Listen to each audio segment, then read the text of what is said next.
Adam, what is up, guys? Nick's Toys here, and today we're going to be reviewing the SH Figuarts Dark Knight Batman. Let's get started. As far as accessories, Batman does come with quite a few. He comes with 6 pairs of hands. He has 4 different pairs of gripping hands, so he could grip his gun and the batarangs. Comes with open palm hands right here, and he comes with, of course, the fists. And here's the batarang up close. He comes with 2 batarangs. Here's the back, and here's the front of it. Here's his grappling gun. And I can't really recall what gun this is. I know this is not the EMP gun. I know the EMP gun looks a little different. But then again, I'm not too sure. I have to rewatch the movie, but yeah, that I'm not too sure. And then he does come with an alternate. Oops.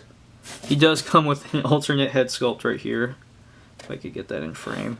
With the more mad face Christian Bale Batman.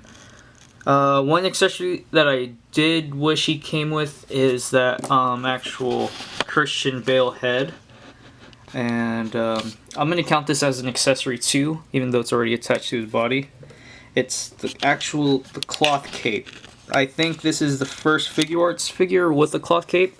I'm not too sure. You could correct me down in the comments, but I'm really happy that Figuarts is starting to use cloth capes. I know it's a cloth cape for the Justice League Batman, and the wires are pretty good. The wires on the outside, they're pretty thick, so I mean it will hold in poses however you want them to. And then there's also wires right here too in the cape itself, which is also pretty cool. But I think it would have been cool if it was attached more here, so we could actually get it to stay up, because you could pose it but it won't stay up. So that's a little downfall of the cape. But I mean, I'm still happy that Figuarts is using cloth capes now with their figures. And also he does have one weapon storage, and that's the little holster right there on the side for his grappling gun, and all you do is just port it in right here. Let me do that real fast. And there, that's pretty much it, guys, for the accessories. Okay, guys, here we got the figure itself, and to be honest, this is a very nice rendition of the Dark Knight suit. The articulation is great. The look of the figure is great, and comparing it to the Mafex version, it just blows it out of the water. But let's get into articulation. The head could go up that much. Let's zoom in there so you can see. Okay. His arms could go up that much, and the shoulder piece right here, it's on a ball joint, so you could do whatever with that, however you want it. His arms could go up all the way. They could actually do a full 360. They could go back. He has an upper diaphragm joint. The ab articulation isn't the best here.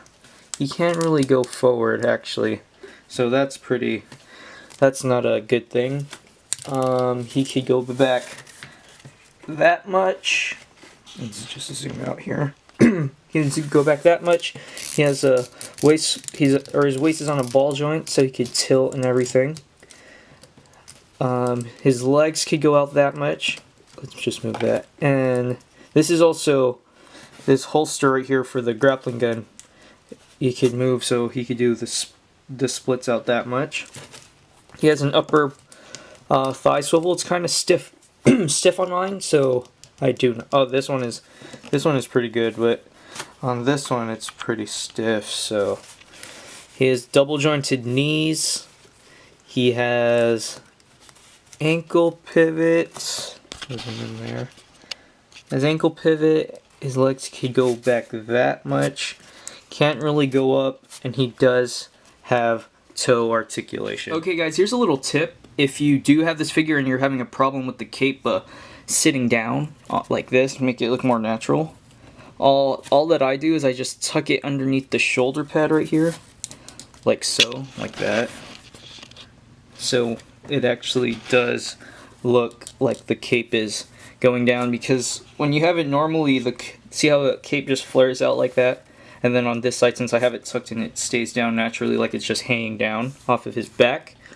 So I mean, Yeah, I mean, it's pretty much common sense to do it, but in case you were wondering how you would want to do it, that's a way to. And then over time, I had it like this for a little while, and then it when I moved it out of the shoulder pads, it actually just stayed it just stayed down like this towards the sides. So over time, it will mold to his back, I guess you would say. But yeah, so now that we're done with that, let's get into some size comparisons. Here he is next to the Mafex Dark Knight 2.0 and the Mafex Dark Knight Joker. Here he is next to the Mafex Batfleck and the Mafex Armored Batman. Here he is next to the Mafex Dawn of Justice Wonder Woman and the Mafex Dawn of Justice Superman. And lastly, here he is next to SH Figuarts Harley Quinn and Joker from Suicide Squad. Okay guys, thanks for watching. That's pretty much it on the figure. Overall, I really like the figure. I recommend that if you do like the Dark Knight Batman series, to pick this figure up. You don't want to miss out on it. And yeah, guys, that's pretty much it. So make sure you guys tune in every Friday night at 10 p.m. Eastern, 7 p.m. Pacific for our weekly podcast. And make sure you guys follow us on Instagram. All of our Instagram names will be in the description. Thanks, guys, for watching, and make sure you guys hit the potato.